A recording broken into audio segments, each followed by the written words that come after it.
Welcome to AIP Monitoring. Today we're going to talk a little bit about how to install a motion sensor, specifically the MTN Bluetooth motion sensor manufactured by Agent in Place Monitoring. Now, to start out, the first thing we're going to do is double check to make sure everything is okay when we receive this in shipping. No damages, sensor's in good shape. We should have a MAC address on the back and a 3M command strip for mounting this. As you can see, the pull tab for the battery is sticking out, but that is typically just left this way to remind you to pull the battery tab instead of tucking it down inside. But the proper way to actually remove this battery tab wouldn't be to just simply yank it out from here. Doing so could dislodge the batteries, and you are still going to have to open the case anyways to go ahead and reset the battery. So in doing so, first thing we want to do is push down on the top. There is a little tab here to unlock it. Now typically I will use a little mini screwdriver or something flat to get in here, a pocket knife. Just don't cut yourself, be a little cautious. Slip it in between the crack in here. Let me get that to the camera, and then just kind of pop this open. Remove the back cover, set it down to the side. In pulling the battery tab, if you just yank this out, you could dislodge this battery. So just make sure, push down on both batteries, that they are installed all the way down. Next thing you'll do is to take and go ahead and reinstall the back cover on this, and simply just put it in at the bottom first. And click it in, push down a little on the tab, and you'll hear it lock, snap into place. Now, when mounting this motion sensor, you want to get this up on the wall approximately 7 feet off the ground. It does have a sensing range of about 30 feet so out from the sensor, and obviously the further out this goes, the wider the sensing area will be. So typically you could try to set this center of a wall, if possible, at about 7 feet. If necessary, you could remove this mounting strip, and you could cut it in half if you needed to, take it off and gently pull it off of here, cut it in half.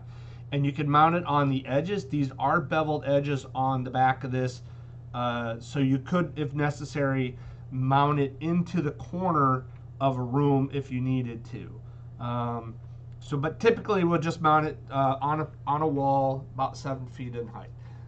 Now that this is powered up, you'll see that the red light has come on the sensor. The red light is indicating that this motion sensor is detecting motion at this point. So the idea is you will put this up on the wall, you'll mount it, get it up there. So then you'll do a walk test in the room, making sure that you have motion, that the light is coming on.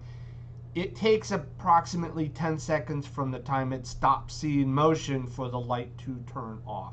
So we'll take, what we're going to do next is, you've mounted the sensor on the wall, you've detested this to make sure that you actually have motion.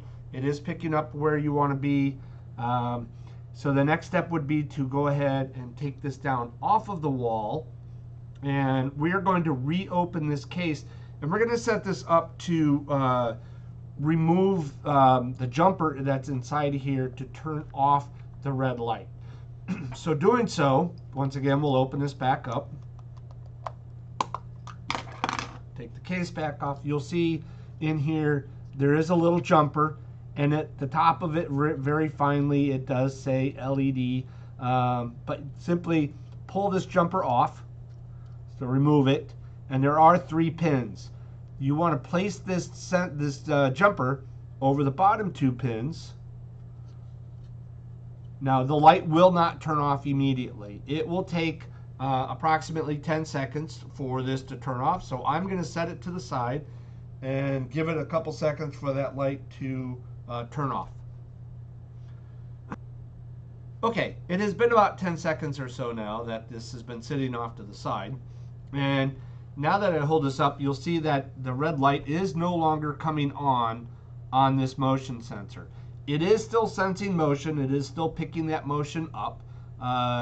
But now the light is no longer on. And since we've turned off the light, what we've done by doing so is, one, we're not causing an inconvenience, annoying red light for the customer that this is mounted for, and two, it is saving battery life.